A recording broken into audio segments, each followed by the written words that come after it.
It was a clear New Mexico morning in September 1988 when Tara Calico pedaled down her usual bike route, cassette player in hand, wind brushing her hair, and not a shadow of fear in sight. By noon, she was gone, vanished without a trace from the long, lonely stretch of Highway 47. All that remained were shattered pieces of her Walkman and a silence that's lasted more than 3 decades. Then, nearly a year later, in a supermarket parking lot nearly 200 miles away, a woman discovered something chilling. A Polaroid photograph, casually dropped on the ground. It showed a teenage girl, bound and gagged, her wide eyes frozen in terror. Beside her, a young boy, also restrained.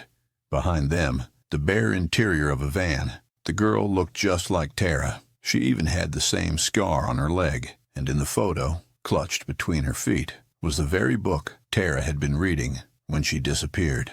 Was this a message, a cry for help, or something far more sinister? And if that girl was Tara, who took the photo? Subscribe now. What you're about to hear is one of the most haunting unsolved cases in American history. Tara Lee Calico was the kind of young woman every parent hoped to raise. 19 years old, sharp-minded, fiercely independent, and full of light. Born and raised in Belen, New Mexico, a quiet desert town, cradled by wide skies and sun-baked roads, Tara stood out not for her looks, but for her discipline. She juggled college classes, a part-time job, and dreams of becoming a psychologist. Every morning, almost without fail, she rode her mother's pink Huffy bike along New Mexico State Road 47, a long, dusty highway stretching through the heart of Valencia County. It was her routine, her release, her freedom. Locals often saw her speeding down the shoulder, headphones in,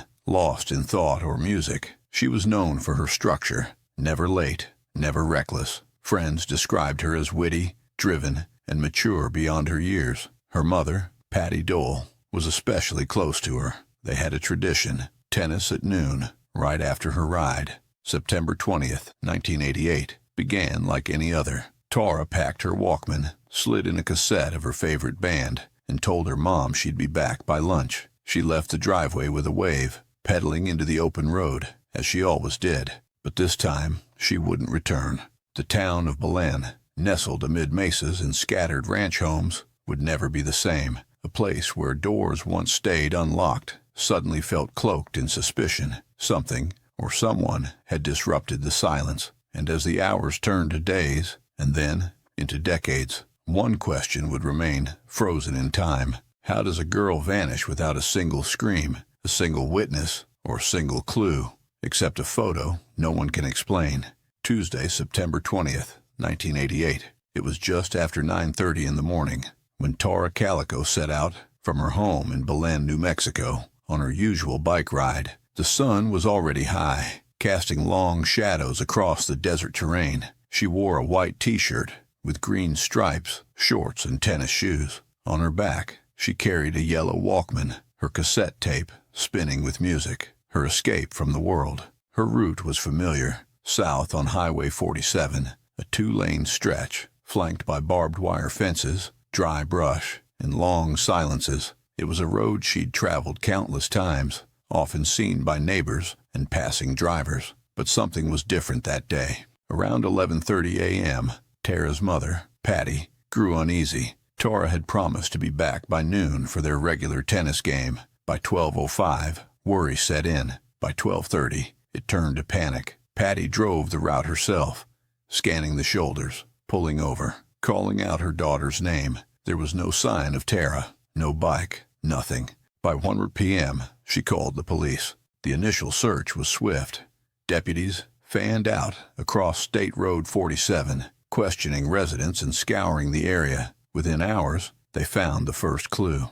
Fragments of a broken cassette tape, strewn across the gravel shoulder. A few feet away, pieces of Tara's Walkman. Both were cracked, discarded, as if dropped during a struggle or fall. There were no skid marks, no signs of an accident, just silence, and the beginning of a mystery that would spiral far beyond the New Mexico desert. Witnesses began to come forward. Several locals reported seeing Tara on her bike that morning, riding, as she always did, fast, focused, But one detail stood out: a light-colored, possibly white or gray, 1953 Ford pickup truck was seen trailing behind her. It had a makeshift camper shell, no license plate, no identifying marks. One witness said the truck followed too closely. Another said it passed her, slowed down, then circled back. The truck and its driver were never identified. As day turned to night, dozens of volunteers joined law enforcement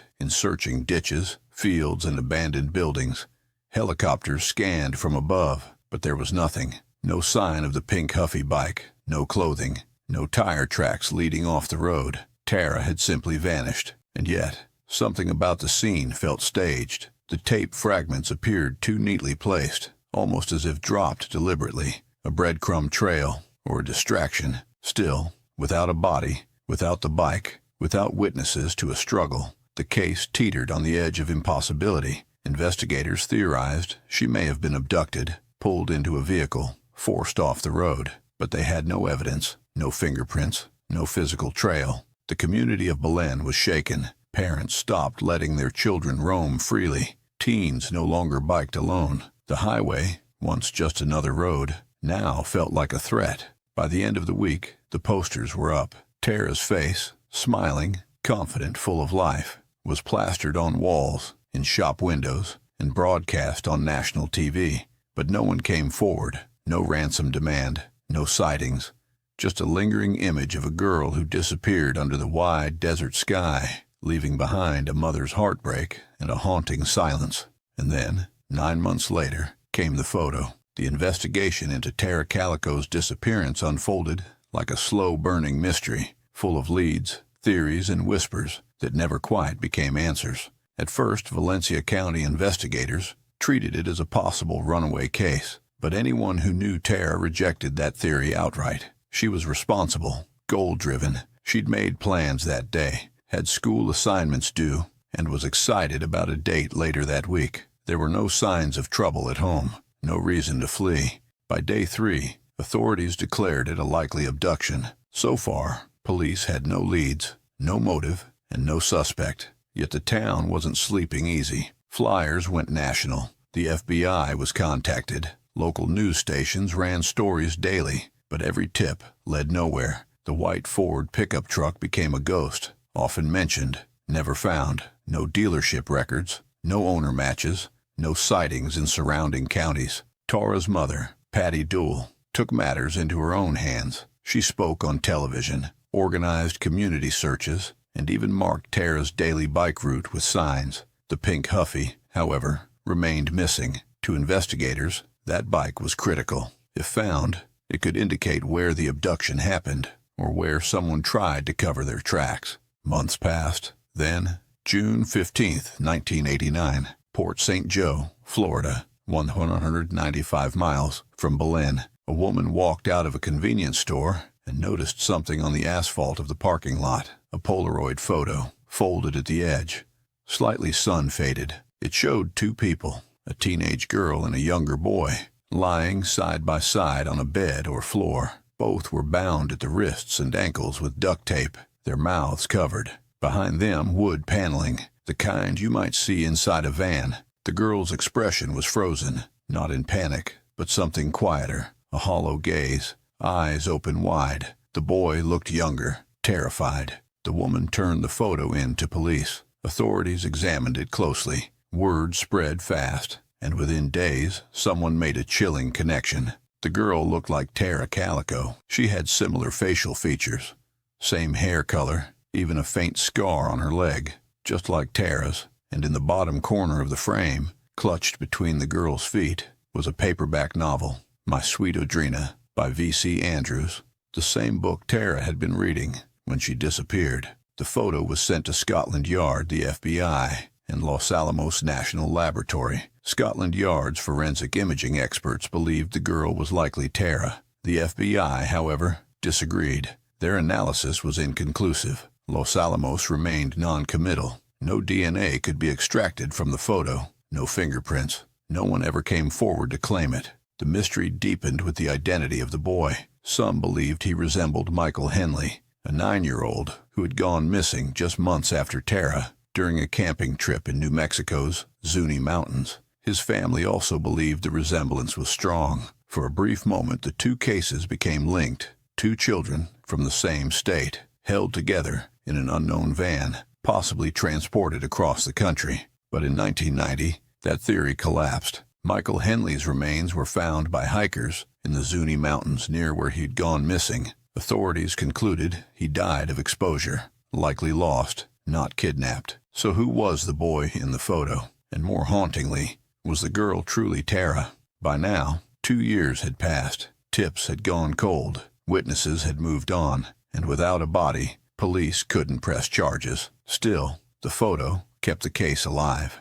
Newscasters replayed the image for weeks. Tabloids speculated wildly. Some said the photo was staged, an elaborate hoax. Others believed it was a signal, a proof-of-life message that came too late. Midway through the 1990s, another theory emerged, that Tara hadn't been taken by a stranger, but by someone local, someone who knew the route, knew her schedule, and knew how to disappear without leaving evidence behind. But police were still missing the one thing they needed, a motive. That would remain true until 2008, when a man stepped forward, not publicly, but quietly. His name was Henry Brown, a retired Valencia County Sheriff's deputy. Before his death, Brown left behind a sealed letter. In it, he claimed to know what happened to Tara Calico. He named 2 individuals, local boys at the time, now grown men, sons of powerful families in the area. According to Brown, they were driving a truck, possibly the same 1953 Ford,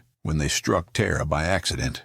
Panicked, fearing the consequences, they allegedly killed her and then hid her body. Rumors swirled that her remains were buried beneath a mobile home that was later destroyed. Others claimed the site had been searched and cleaned years ago. The men were never charged. Both are now deceased. Still, the letter reignited interest in the case. The FBI took new notice. Old witnesses were re-interviewed. Former deputies came under scrutiny. The Department of Justice offered a reward for information leading to the resolution of Tara's case. As of 2025, the FBI believes that members of the community still know what happened, but silence, decades of silence, continues to shield the truth. And the Polaroid, it remains unclaimed, unexplained, and locked in evidence. For nearly 2 decades, Tara Calico's case remained a haunting mystery, a cold file buried beneath years of dust and silence. But in 2008, everything changed. That year, a retired deputy from the Valencia County Sheriff's Office, Henry Brown, was dying, and with death approaching, he left behind a sealed confession, not about his own guilt, but about the secrets he'd carried for decades. Inside the letter, Brown made a stunning allegation that Tara had not been abducted by a stranger, but struck, accidentally, by 2 teenage boys while she rode her bike along State Road 47. According to Brown, the boys panicked. Instead of calling for help, they took her, and when they realized she was badly injured, maybe dying, they made a horrifying decision. They killed her and buried her body beneath a mobile home. Brown named names, 2 boys from well-known influential families in the area, families with enough power, he claimed, to suppress the investigation, steer evidence, and silence whispers before they became arrests. The vehicle they were driving, possibly the same, light-colored 1953 Ford pickup, seen tailing Tara that morning. The letter never reached the public, but it reached the FBI. Agents reopened the case with renewed urgency. Investigators attempted to track the mobile home Brown described, but it had long since been destroyed. Witnesses from the time, now in their 40s and 50s, were re-interviewed. Many claimed they'd always suspected the same thing, but were too afraid to speak. A quiet, collective guilt seemed to shadow the community. Then came another chilling layer. Multiple sources, including local law enforcement, began to suggest that the Polaroid photo, once thought to be a bizarre outlier, might not have been random after all. One theory posits that the image was a staged hoax, designed to throw off the investigation. Another, more disturbing theory, that it was real and deliberately dropped in a location far from New Mexico as a message or even a taunt. To this day, no one knows who took the photo. No camera was ever recovered. No one has claimed it. And despite decades of analysis, No one can definitively say who the girl is or what became of her, and that leads to the twist that still divides the investigation. Tara's parents believed, until their final days, that the girl in the Polaroid was their daughter. Her mother, Patty, said she knew her child's eyes, her scar, even the fear in her expression. She believed Tara had been alive in that photo, and possibly for months afterward. But not everyone agrees. Some forensic experts continue to insist the resemblance isn't conclusive, and with Michael Henley ruled out, the boy's identity remains a total mystery. Mid-video reminder: if this story has you gripped, comment below with your theory. Was the Polaroid real? And if so, why has no one ever come forward? Decades have passed. The case file, once thin and desperate, is now thick, with reports, tips, anonymous letters, and dead ends. Tara Calico has become more than a missing person. She's a symbol of everything that haunts small towns: silence, secrets, and the passage of time. If there was ever a moment that could have broken the case wide open, it was the release of Henry Brown's letter. But the men he accused were already gone, with no living suspects, no physical evidence, and no confirmed burial site. Prosecutors had nothing to bring to court. Still, the FBI didn't close the case. In 2021, they launched a renewed federal investigation. Agents traveled back to Belen, reviewing every page, every photo, every audio tape ever recorded. They re-interviewed dozens of people, many who had stayed quiet for years. Some were cooperative, others less so. A federal reward was issued, tens of thousands of dollars for any piece of information leading to resolution. But no one talked. Some said the community was bound, not by fear, but by loyalty, that those who knew the truth had decided long ago to protect their own. Others claimed it was simply too late. Evidence was gone, homes demolished, witnesses dead. Even the truck, once so central to the investigation, may have been destroyed decades ago. And through it all, one image continued to hover over the case, as vivid as the day it was found.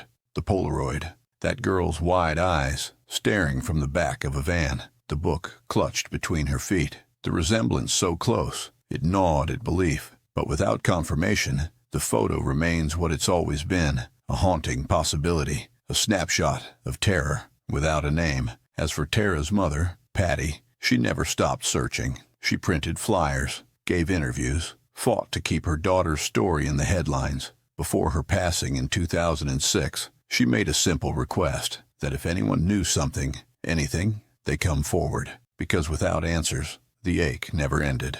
And in a case like this, even silence feels like a weapon.